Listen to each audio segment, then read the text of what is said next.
urnas fechadas para o segundo turno das eleições presidenciais do Equador. O atual chefe de Estado, Daniel Noboa, disputa o cargo com Luisa González, do partido do ex-presidente Rafael Correa. Os primeiros resultados oficiais devem sair por volta das 10 horas da noite, no horário de Brasília. Os detalhes chegam para a gente aqui com a Luciana Tadeu, que fala com a gente direto de Buenos Aires. Bem-vinda, Luciana, muito boa noite. Conta um pouco para a gente como é que transcorreu aí esse segundo turno das eleições. Bem-vinda.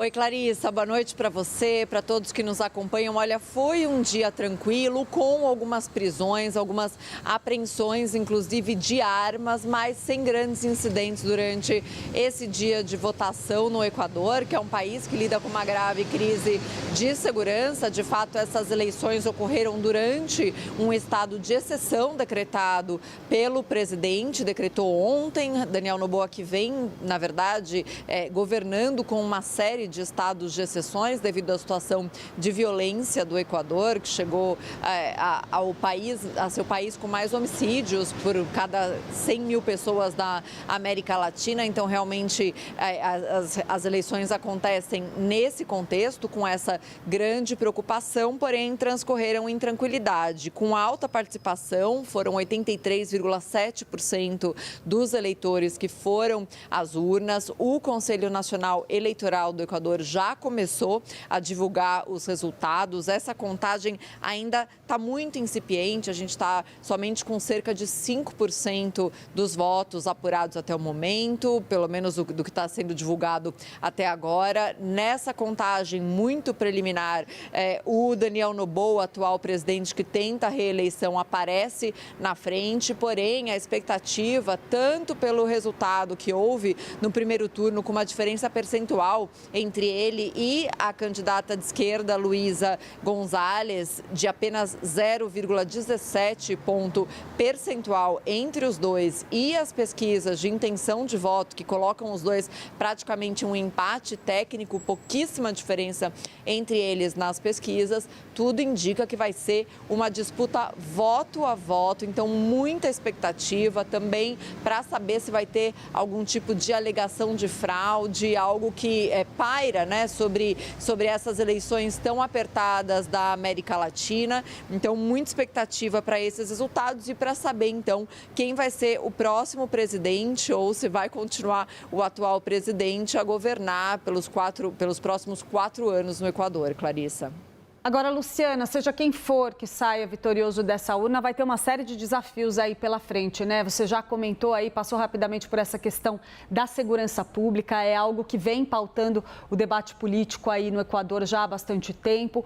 E a gente tem ainda a questão econômica, tem a questão da energia também, que acaba sendo um elemento ali que provoca muito desgaste, muito debate, muita discussão aí na cena política equatoriana, né?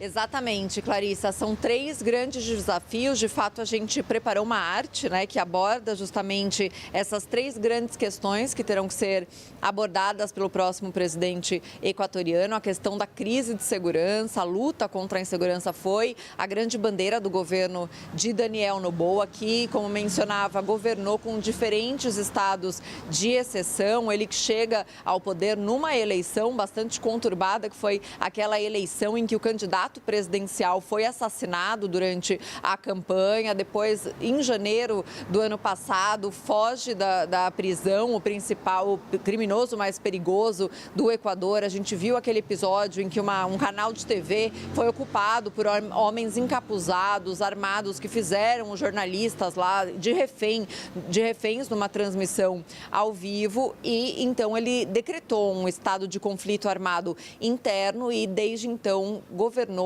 com sucessivos estados de exceção, com militares nas ruas e mais poderes justamente para as Forças Armadas poderem tentar controlar esse cenário. Mas o Equador continua numa posição aí de uma grave crise de segurança. É o país da América Latina com maior quantidade de homicídios para cada 100 mil habitantes. Só para a gente ter uma possibilidade de comparação, são 38,8 homicídios para cada 100 mil habitantes, quando no Brasil esse índice é 21,1%, segundo a organização Insight Crime. Então, só para a gente ter esse comparativo, que é realmente uma situação bastante crítica. Mas, além da crise de segurança, que preocupa demais os equatorianos, também tem a crise energética. O ano passado foi um ano de sucessivos apagões programados, inclusive, pelo governo, já que o Equador atravessou uma seca e não tinha energia suficiente para funcionar. E as moradias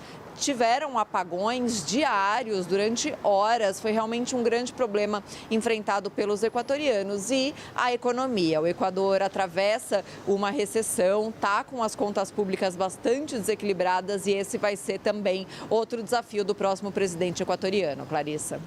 Muito obrigada pelas informações, Luciana Tadeu, que fala com a gente direto de Buenos Aires.